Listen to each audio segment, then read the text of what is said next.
live.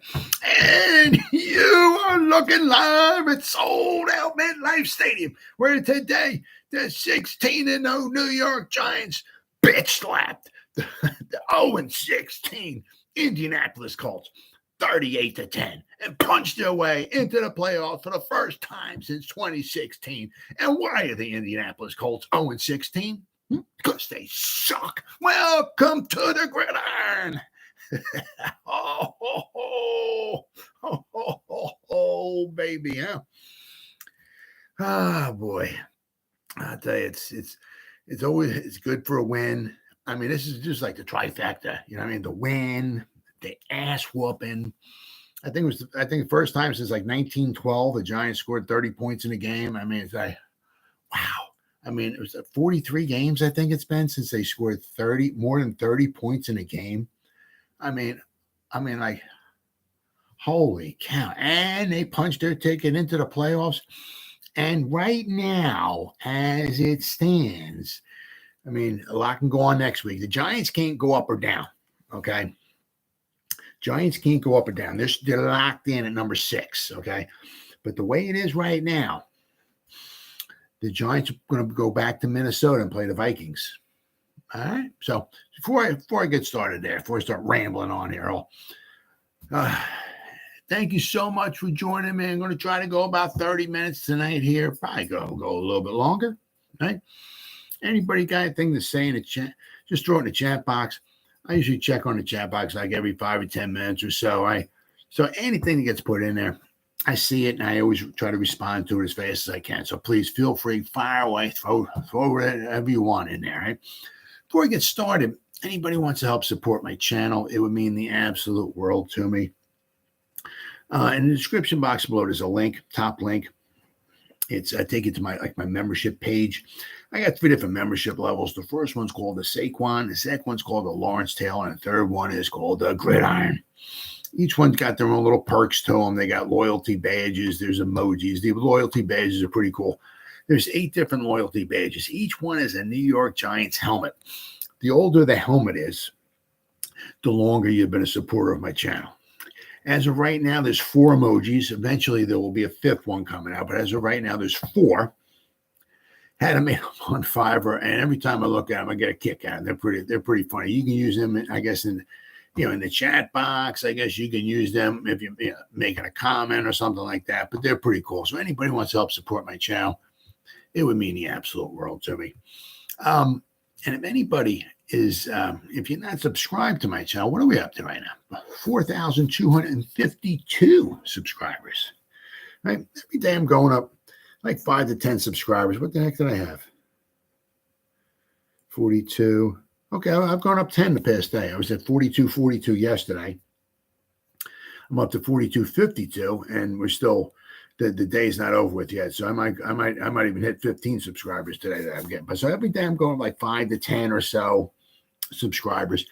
And if you're not subscribed, please hit that subscribe button below. Hit that bell icon. That way, next time I go live or next time I put out a video, you'll be notified, and it's free of charge. And then finally, in the description box below, there's 3 links, okay, all to Facebook. The top link goes to the group, the Facebook group. It's called New York Giants, the Gridiron, just like the channel, the YouTube channel, okay? Right now, we have over 1,900 members, okay?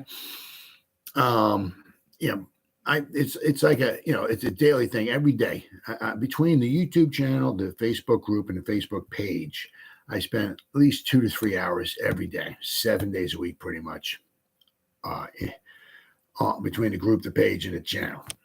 So it's like a little part-time job, right? But I try to make sure, especially in the group, that every day I try to put 5 to 10 things that we have.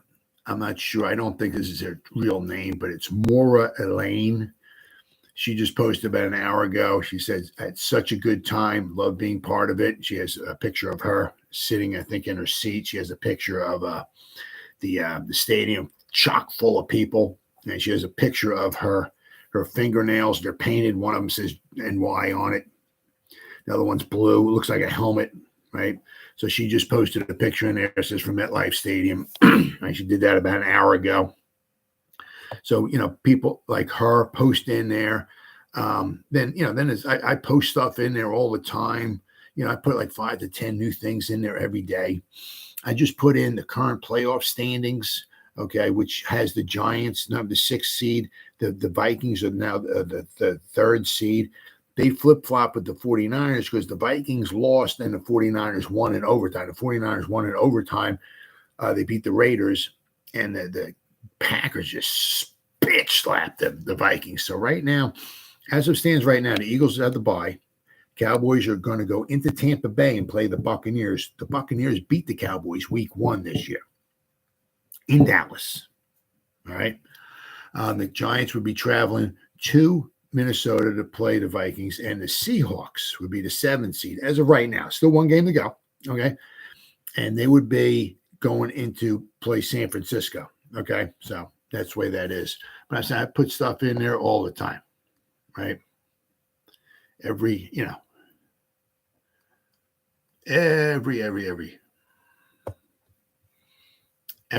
As I said, it's pretty much, a kind of a part-time job, but then again, it's one of those things, once again, I guess you could say, is if you enjoy what you're doing, you never work a day in your life. Right. So, I fully enjoy this. That's why I have no problem doing this every day. All right. But then also too, there's 2 more links. Okay. The Facebook links, the bottom one, okay, is it's to a page. It's called This Day in New York Giants History. I'm not as active in that because between the page, the group, and the YouTube channel, I'm just spending a lot of time in there. Eventually, I want to be more involved in that one, but as of right now, I'm not that involved in it. Okay, but the middle link, it's to a page. Once again, it's called the New York Giants, the Gridiron. All right. I'm the administrator. I'm the only one who posts in there. Okay, but it's the same thing. I put 5 to 10 easily every day in there. Okay, I just posted a picture of a guy with a Saints head on beating up an Eagle guy. Right, because the Saints beat the Eagles. Saints on the road went into Philadelphia and just bitch slapped those Eagles. Why? Well, because the Eagles have some injured players. The Eagles are starting to join the rest of the league as far as injured players. Okay, so now the Eagles have some injured players. They suck. Okay, so they're not as great as they thought they were. Right now they have injured players. The first, 12, 13 games of the season, there was like nobody injured on their team. Right, and they just kept mowing. And they started beating everybody. Everybody's, they're the greatest team of all time. No, they're not. They don't have anybody injured. Now they have some players injured. Right, and they're not that good. Right, so. Eagles, you lost. You suck, Eagles.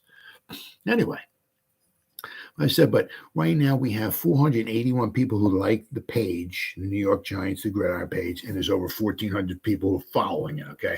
So I said, between the group and the page, I put like at least 5 to 10 different, it'd be a picture, a post, a video, whatever I'm putting in there every day. It's like a little part-time job, and I don't commingle. So whatever, for the most part, whatever I put in the page, I don't put on in the group, and vice versa. Okay, so click on that link, like it, and follow it. Okay, and then go to the group and become a member of that too. And not only that, become a member. You can post stuff in there as well too, right? So, and as always, right. If you're not completely satisfied, your money back guaranteed. Now, with all that said and done, I'll tell you what, boy, it really felt good because you kind of figured that somewhere along the, you kind of really, really hoped, okay, really hope that somewhere along the line, the Giants would actually, maybe beat someone, okay, beat someone and whoop up on somebody, like they did, okay. It took them a long, it's taken a long, long time. The Giants beat Carolina like 25-3 and stuff. But this was a good old butt whipping. Okay. And it was so nice to see that. So nice. Right. I'm going to go over some stats here and everything. But they started a little slow. All right. They were down, 3-0 after the first quarter. But then they scored 24 points, I think it was, in the second quarter. They got that. And they finally got the ball back with like under a minute to go, and they actually drove down the field and got a kind of a chip shot of a field goal for Graham Gano. going into the half to put them up 24-3. Then they scored again, right? Then that's when Foles got knocked out of the game. They brought their backup quarterback in, let him down the field. They scored a touchdown, but then we responded to make it 38-10. Just all. I don't think there was any. We had the one turnover, which didn't hurt us. Okay, thankfully it didn't hurt us. It almost led to a field goal, but he missed. It was like a 47, 48-yard field goal. He just missed it, wide right. Let's see. Right, we had the one turnover. I think that they only had one turnover too. It was the pick six. Okay, good old Landon Collins. That's his second pick six for the Giants he had. Right, but Giants were 4 out of 5 in the red zone. The Giants, their third down efficiency were 4 out of 7 on third downs, over 50%. The Colts were 3 out of 12 on third down. They were 2 for 2 on fourth down. Okay. But all in all, my goodness. Giants 394 total yards to 252 for the Colts. Giants didn't throw a pass in the fourth quarter. It's kind of like the Jets in Super Bowl III. Joe Namath never threw a pass in the fourth quarter because they had the lead and they were just trying to milk the clock and all that stuff and everything. And they were running the ball and they were running it successfully. So in the fourth quarter of Super Bowl III, the Jets never threw a pass. Well, it was kind of the same thing here. The Giants had the lead, right? Giants scored one touchdown in the fourth quarter, but they were winning 31-10. They scored a touchdown. They just did it all on the ground. What do we got? Yards per play. Giants 6.5 yards per play. Giants only had 8 drives. Right? 26 first downs, 14 first downs by rushing. Daniel Jones had the 2 rushing touchdowns, which was very, very impressive. I was a little upset, and a couple of times looked like he was maybe taking a hit here. He did slide down once or so, okay, but there was like once or so. When he was going for the end zone, he took a couple of shots. Nothing super horrible, but he did take some shots. I'm glad he got up unscathed, but there was a couple times looks like he could have slid down or he took a shot here or there, and I was just kind of holding my breath, hoping he would kind of get up. The Giants only had 177 yards passing, but he was 19 out of 24. The only turnover we had was Slayton. It was like the first play, I think it was, of the second half. Now that's the problem that you got to, is what happened there is when he caught the ball, right? 3 guys converged on him. 2 guys stood him up pretty much, and one, it seemed like one guy just ripped the ball out. But it didn't really hurt the Giants at all because they missed the field goal. So we got the ball back. The score was pretty much the same and all and everything. But Daniel Jones, 19 out of 24. No interceptions once again. So this is his 16th game, and he's only thrown 5 interceptions all year. Okay. Now, once again, we still have one more game left. Eagles got 2 good corners. I'm sure they're going to have Slay and Bradberry in there. Actually, the Eagles need to win that game. Okay. Because if the Giants beat the Eagles, just saying, and the Cowboys beat the Commanders, Cowboys win the division. Yeah, it's a huge. It doesn't matter anything. It's a pride game. Actually, it means a lot, I guess, if you want to say to the Giants, because if the Giants can spoil the Eagles, right, and knock them out of the home field advantage and all that, that would be huge for the Giants. Now, Coach Daboll already said that he's not resting any of his starters. He's right. He's a long season, this, that, and the other thing. The starters, they're playing. Now, I don't know if he's going to take him out after the third quarter or something. I have no idea. We'll have to wait and see. Jalen Hurts is supposed to be back next week. Okay, for the Eagles. They can use him. Right? They can certainly use him without question. I'm trying to get some of his stats here. Box score.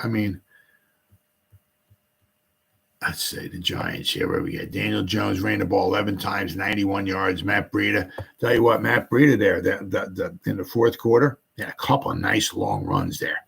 Nice runs. He had 9 carries for 59 yards. Saquon, once again, 12 carries for 58.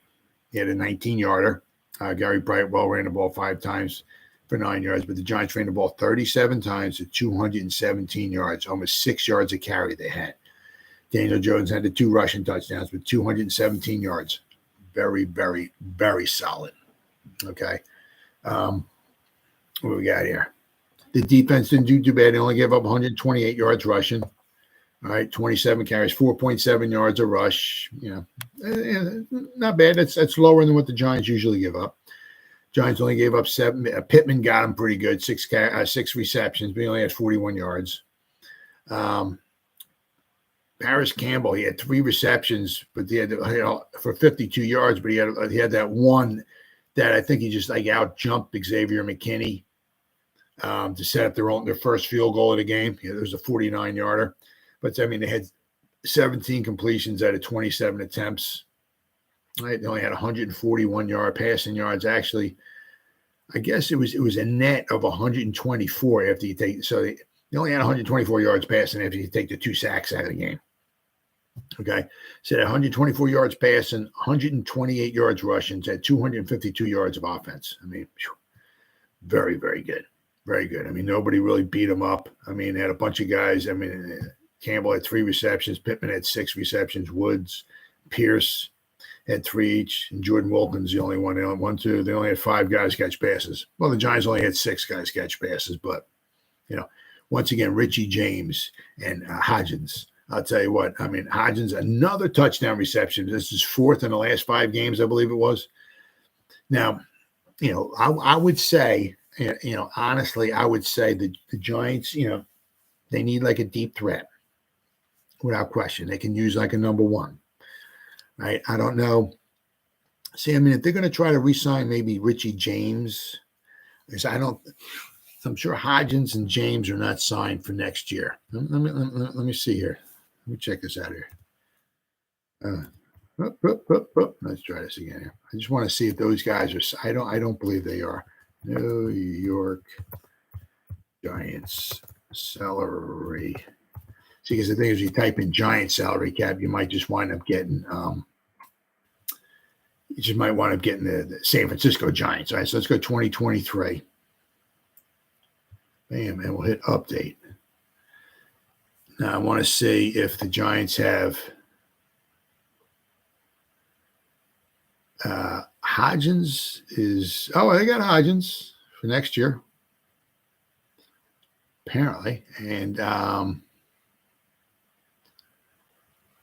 let's see, Richie James. I don't see Richie James here.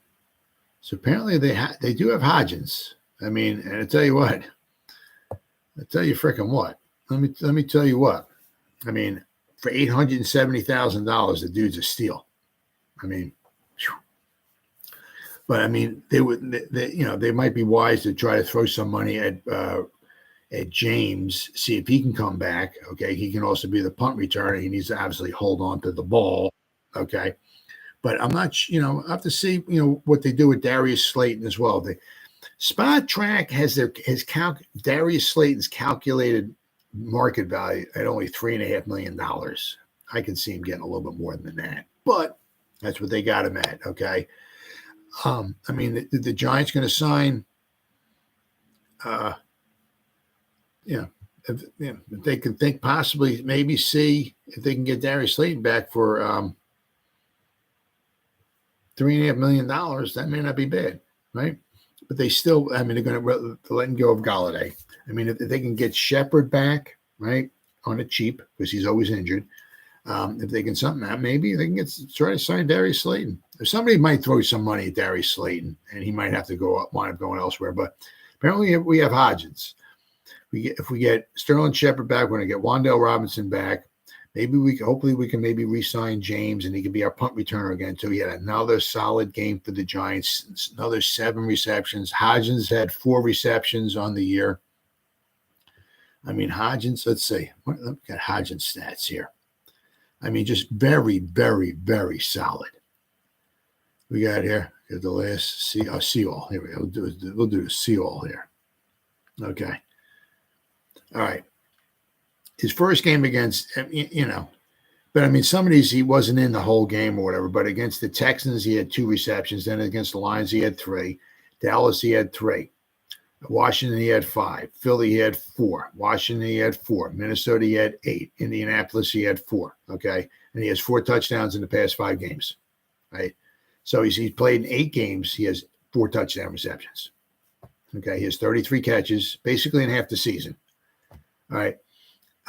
If he was more of a full-time guy, he obviously he'd have even more. Halfway through the season, he's on pace for 65 to 70 receptions. That ain't bad. He's on pace for like 8 touchdown catches and about 70 receptions. He played the whole season this year. Not too bad, especially for $870,000. I think the Giants can try to re-sign him, maybe, give him a little bit of a, extend his contract, right? Bring him in for, whatever. But I mean, the Giants definitely, without question, are going to need somebody, that can really just scare the living daylights out of another opponent. That would be huge. That would really, really be huge if they can get, somebody scary. They got a bunch of, good guys who catch the ball, in close, short, this, that, and the other thing. But you need somebody to stretch the field, and the Giants really don't really have that. Okay. If they get Wan'Dale Robinson in and Sterling Shepard back, I mean, that would be huge. But I said, but see what they wind up doing as far as either in the draft or do they wind up trying to go to somebody in the free agency as far as bringing somebody in, But the Giants definitely, without question, need someone, right, to scare the daylights, at least a little bit out of the opposing defense. Okay, but Hodgins, I'll tell you what, he looks like a keeper. I mean, give credit where credit's due to like the front office. Okay. Without question, bringing in these guys like off the street, practice squad and stuff like that, and putting in good, solid performances for the Giants. Jaylen Smith, once again, had another solid game. He had 9. He was on 9 tackles. Xavier McKinney, right? He got out jumped. Was that Pittman? No, Campbell. I'm sorry, Campbell. He got out jumped for that long 49-yard pass. He was right there. He just got out jumped for the ball. Good coverage. There was 2 guys there. Right? You got to tip your cap to the receivers. Sometimes the receivers, remember that everybody on the Colts team is getting a paycheck too. Right? So you got to tip your cap to them without question. Okay. But I said Jaylen Smith, 9 is on 9 tackles. Xavier McKinney, 1 pass defense. First action in like 2 months. He was in on 7 tackles. Sexy Dexter, he had a sack. On 5 tackles. Kayvon was in on 5 tackles. He had a sack. The only thing I was a little disturbed about, which I'm sure he didn't know, and actually Dexter Lawrence had 3 quarterback hits. Right. The thing I was a little, and I'm sure he didn't realize it at the time, but you got Foles on the ground rolling around in pain, and he got carted off the field and all that, and you got Kayvon right like 6 inches away from him doing snow angels. I'm sure he wouldn't have disrespected Foles if he knew he hurt him. Probably, I kind of doubt he would have, but I mean, Kayvon with a good game. Micah McFadden, 5 tackles. Fabian Moreau, it's Fabian Moreau, but 4 tackles. Julian Love with 4. Landon Collins with 4 and that pick 6, right? Yes. Jihad was in on 4 tackles. Darnay Holmes was on 3. Zion Gilbert, Tony Jefferson were on 3. Apparently Graham Gano had to make 2 tackles, so that's not very good. Okay, Carter Coughlin was in on 2.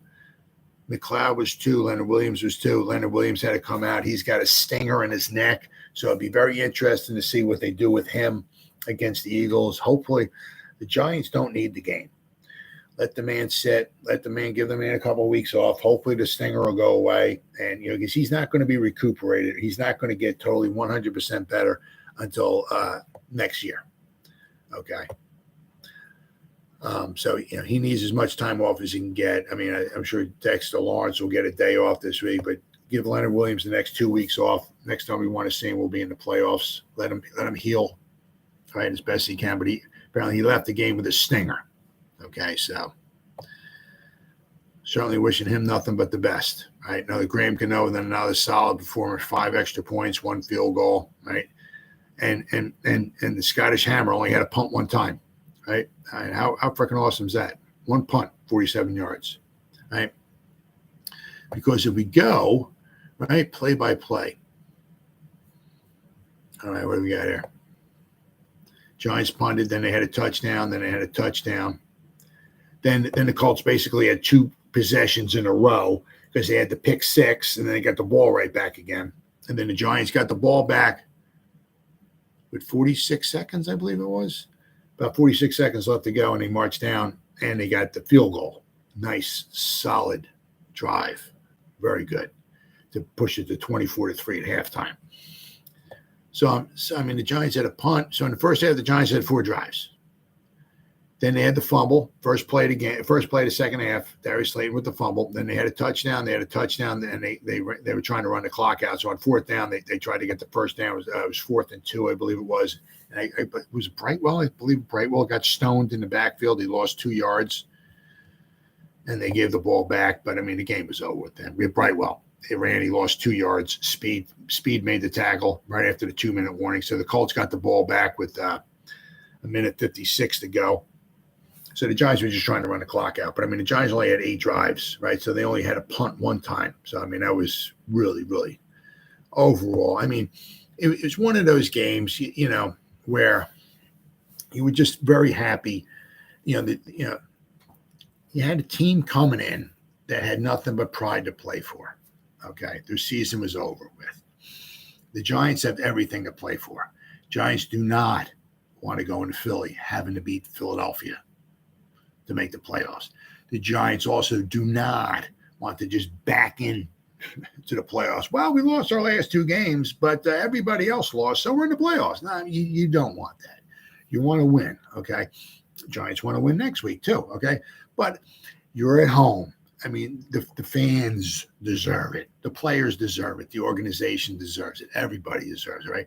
But the fans. But you're at home. What were they? 4-10-1. The Colts. Nothing to play for except for pride. Okay. And just I'm not saying we had to beat them by 300 points, but let's not beat them 17-16 or something. And the Giants just came out and just took care of business. The defense, they're very, very well. The Colts, their offense has just been really struggling. They got quarterbacks going in and out. Foles is now hurt. I'm sure his season's over with, but they don't have their best running back in there. They don't have phenomenal wide receivers. They got some nice wide receivers, but their offensive line has not been really very good. Their offensive line giving up 56 sacks, I believe it was, coming into this. I think it was 53 or 56 sacks. They gave up another 2 to the Giants. So if they play one more game, they're probably going to looking like they're going to give up about 60 sacks, 60-plus sacks on the season, which is absolutely horrible. And all I'm just trying to bring it down to is that the Giants took care of business. Right. And as I said, it wasn't like, we need a last minute drive and a 62-yard field goal from Graham Gano to beat, the Colts 19-17 or something. I certainly don't want to say it was over at halftime because anything's possible. Right. Look what the Colts were beating the Vikings 33-0 at halftime. They got outscored 36-3 in the second half and outscored 3-0 in overtime. So just because the Giants were up, 24-3 at halftime doesn't mean the game's over with. But it was just nice to see the Giants, scored another 2 touchdowns after the half. They gave up the 1, right? You got to give the Colts credit there, right? They still had some fight to them. But just to see that, nice to see the Giants just take care of some business, and just another thing, just have the fans in the stands just enjoy it. Right, enjoy the moment. There's no nail biting or nothing like that going on. Once the Giants scored, they just kept scoring. They scored 24 points in the second quarter, go up 24-3 at half, and they got a couple more touchdowns. Daniel Jones got taken out. The fans were giving him some right, chanting his name and all and everything. Very, very classy. Apparently, the Gatorade is back, right? Because Dable got himself some Gatorade, right? And of course, we had Lawrence Taylor come out in the beginning of the game to get the crowd all freaking fired up, right? But it was just nice to see the Giants actually got the game, took it seriously, went out and just took care of business. And I didn't want it to be something like the Detroit debacle, right? Where the Giants were 7-2. You got a Detroit team coming in on the road. Detroit's good. I mean, Detroit is, I think, for 8-8 right now. They whooped up on the Bears, right? So I mean, the Detroit actually might even make the freaking playoffs. But at the time when they beat the Giants, right, they had like 3 wins or something like that. The Giants were 7-2, right? They just beat the Texans. They're 7-2. They got another weak opponent coming in, right? We'll just beat these guys and we'll worry about the rest of it. No, it didn't happen, right? Detroit got the ball. I think they marched right down the field and scored. Daniel Jones, I think the Giants' first drive, Daniel Jones drops back. Hutchinson drops back in coverage. Daniel Jones, doesn't see him. Boom, right to Hutchinson. Interception. Detroit gets the ball. I think they scored another touchdown or got a field goal before you can blink your eyes. It's like 10-0 or 14-0. It's like, what the hell's going on? What's going on? Giants are home. Detroit sucks. We should be kicking their ass. What's going on? Nope. Now, of course, then we got a bunch of guys hurt in that game. So it was good and refreshing to say the Giants, at home, winning your in, took care of business, right? So, I mean, obviously we want to kick the living shit out of the Eagles. I freaking hate the Eagles, right? But if we don't beat the Eagles, it's not the end of the world because the Giants are locked into number 6, right? And number 6, we're in the playoffs for the first time since 2016, and let's have no boat trips this time, huh? Right? Okay. But congratulations to the New York Giants. You gave us a little bit of hope and, a little bit of hope for the future, right? I mean, not saying we're going to make the playoffs next year or nothing, but I mean, I think we're certainly in the right direction because next year we're going to have a harder schedule, okay? Playing harder divisions next year. So it's not going to be no AFC South, NFC South kind of the North. The Packers were not very good this year. The Lions were not very good this year. The Bears were not very good this year. And we could have even beaten the Vikings. And then we had to play the AFC South, which is, the Jacksonville's not very good. Tennessee is the worst beat up team in all of football. You got the the Texans, just the bad divisions, So next year is going to be a little more difficult. The schedule is going to be a little bit more difficult. So even when we take, I don't want to say we take a step back, but say if we wind up with maybe, say we go like whatever, 9-8 next year or something because we're playing a harder schedule. We're going to start clearing out some more of the team. Getting rid of who we don't want. Kenny Golladay. Oh, excuse me. Did I say something? Getting rid of some guys we don't want. Bringing some more draft picks in. Maybe bringing in a nice little special free agent here. Maybe free agent there. Right. Getting more of a Shane and Dable kind of flavor to the team, right? And hopefully we can just, each year should start getting better and better and better, okay? And then obviously injury is going to have a huge, because you can have the best players in the world, but the whole team is injured, you can be in a lot of trouble. But, let's hope that, this gives us hope for the future. You got a team. Shane, Dable, and all coaching staff came in. We had no salary cap. We had a team that won 4 games last year, basically a lot of the same guys, right? And we went from 4-13 last year, and now we're in the playoffs. I mean, that's a good place to be. I mean, I'm not saying we're going to win the Super Bowl this year or next year or whatever, but we're heading in the right direction. So, there's hope, right? So you got to really feel good about yourself. So you got to enjoy this, because, really enjoy it because, we've seen a lot of bad football over the past 10 years or so, right? So when it's good, you got to feel good about yourself. Well, guys, it's been 34 minutes. Somebody's still watching me, whoever that is. Thank you. I greatly appreciate it. It's been 34 minutes. I'll be back again tomorrow night with the team and player grades for the game that we had today. I'll probably have a lot of good grades to go with, but anybody spend any time watching me, thank you from the bottom of my heart, or anybody spends any time watching a replay of this, once again, from the bottom of my heart, thank you so much. I greatly appreciate it. And as always, guys, hey, Happy New Year. You guys stay safe out there and go Giants. Woo! We're in the playoffs.